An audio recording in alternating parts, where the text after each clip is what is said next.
Good morning, folks. Welcome aboard another day of Building Evie. I apologise, it's been a while since I've put out a video. This is getting these window liners fitted and waxed and what have you. It's obviously from when I was back in the marina. It's already long enough. I won't do an outro at the end. So without further ado, here it is. So, having messed up previously with putting just standard wall finish on one of them, then this is kind of the next effort, having done a little test and figured out what I wanted to do. But starting on the back, then Brad had mentioned that it was good to just kind of put a coat of wax finish on the back just to give it sort of some sort of evenness to the front and the back. This is some of the Fiddy's cherry, which I'm using on the Iroko everywhere. But it's also good on these. These are ash, and the walls I think are beech. But anyway, so these were coming up a bit paler, and it was very yellow. If it's a long time ago since I did that video, but it's in the annals of the archives somewhere. But by putting on a coat of Fiddy's, a light coat of Fiddy's first, before the standard stuff that I was using, then it all worked out to be approximately the same colour as the walls. And so that made me much happier, and we're straight into number two. It's much more of the same, really. I have no objection at all. If you want to skip ahead, I will try and put a timestamp below for when I start fitting them or something. Oh, there's another step before that, actually. But anyway, as you can see, it progresses quite quickly on these small round porthole liners. They're, what are they? I think they're 18 inches.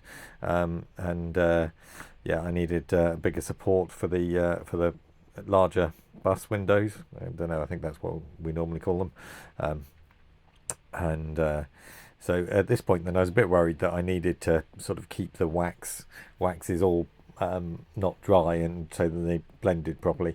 But I rapidly decided that that wasn't going to be too much of a problem. So you can see that I then just carried on and did all the cherry first on the. As I say, I'm only doing it on the bits that are visible because the cherry wax is well, more expensive, and no need to do it twice on the bits of the back that can't be seen there.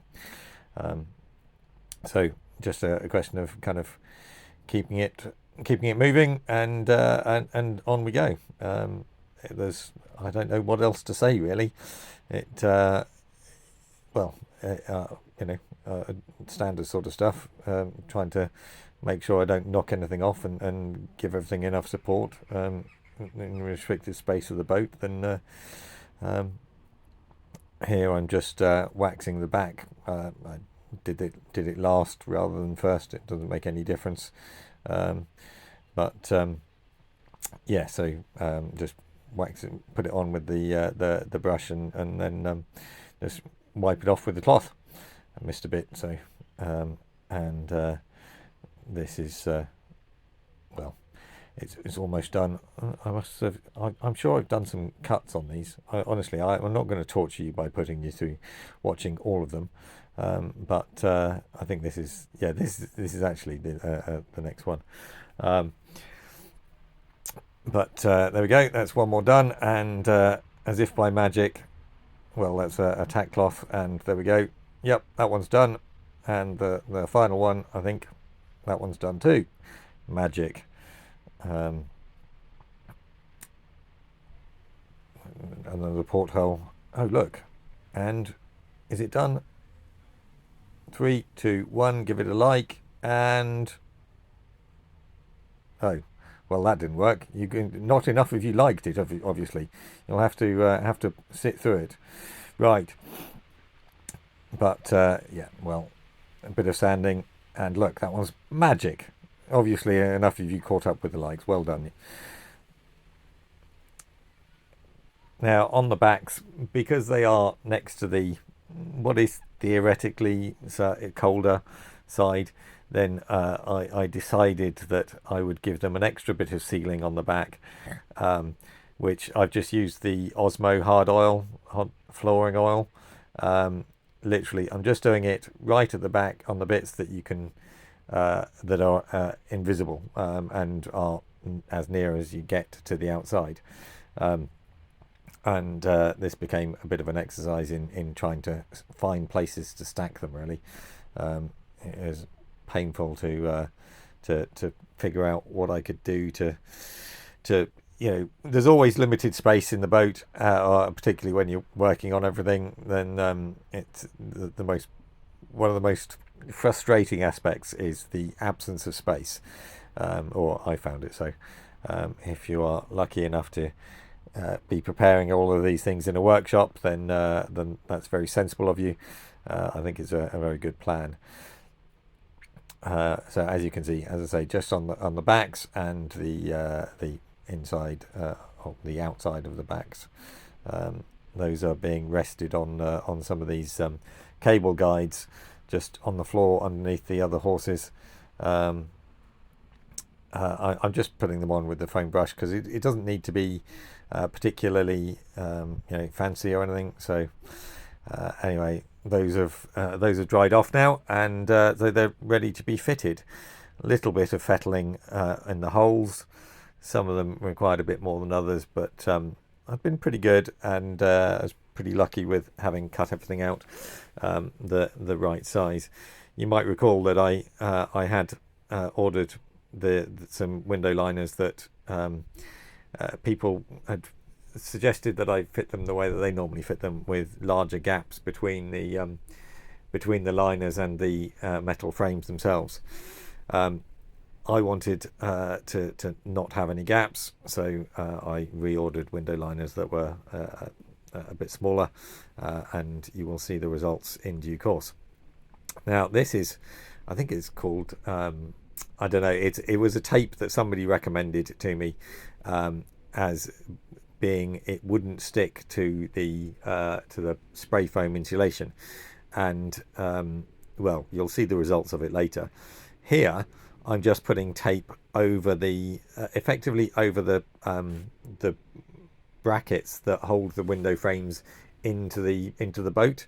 Particularly these got small Allen bolts in, and now I'm looking back at it, then I could have just put bits of tape over the top of the Allen bolts, because really it was just the Allen bolts that I needed to sort of be able to get to. You can see I'm not trying to seal this in any way onto the wood, onto the walls. I've just put a few dabs of silicone, and then this is being sprayed. That's obviously right onto the hull where the spray foam was not put, because you need a small gap to get the clamps in and what have you. So I'm just going and filling up that gap, and so that there is no cold bridge there for any water condensation or anything. Here I'm just using a bit of the dissolver stuff, cleaner, for the spray foam that you can use whilst it's still wet, and that, well, it seemed to do a good job of wiping it off the aluminium frame of the window. And yeah, so it's quite awkward to get this spray foam in, but did an okay job. And so I just kind of built it up in layers, really, because I wanted to make sure that I did actually fill all of the holes. So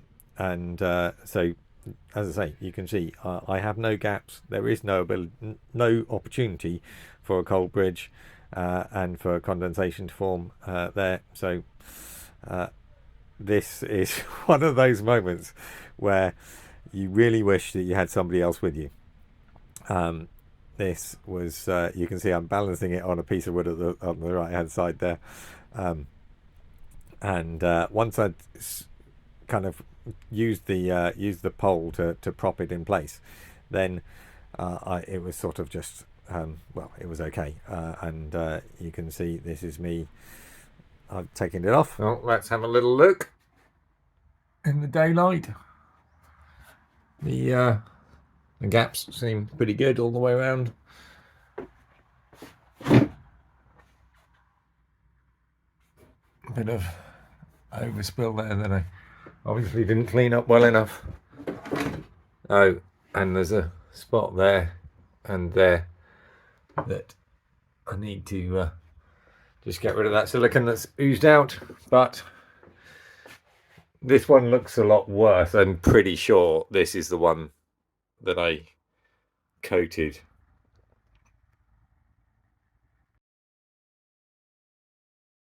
So I thought I'd do a little test, having obviously fitted the first two anyway. There's no going back. I've effectively, I think I used up all of this tape, and so I decided to do a little test, and so it didn't come off particularly well, but and this is the next day, and so it's dry, and it seemed to be pretty much as stuck to it as anything else was. So I wouldn't bother with this. I did come up with a better plan later, much later. So the bus windows were all done with this with tape, but then I think it was by the time I got to the portholes that, as I say, I had run out, and so I didn't have any choice but to consider other options. But anyway, we live and learn, and I guess from that one, then I learned that sometimes people can tell you things with the best of intentions, but you may find that your mileage varies, as they say. And so anyway, I used some what's it called, cling film later, which you will see, but I'm not sure what footage I've got of it, so might not be in this video. Might have to come back. But at this point in time, and I think I ran out of the spray foam. These guns are definitely the way forward. If you've got any amount of spray foaming to do, definitely use the guns instead of the tubes that attach. They just aren't anywhere near as good. And the guns are far more resilient to just using a bit of it. They've got a ball valve in the end of them, so it doesn't all sort of set in the tube. Well, this video is already long enough, I think, so I'll just clean up these bits of silicone before they set, obviously learning from my mistakes on the first ones, and I think we'll have to call it a day. I'll come back and do a much shorter video, but it'll be the portholes mounting, and so yeah, I'll see you again soon.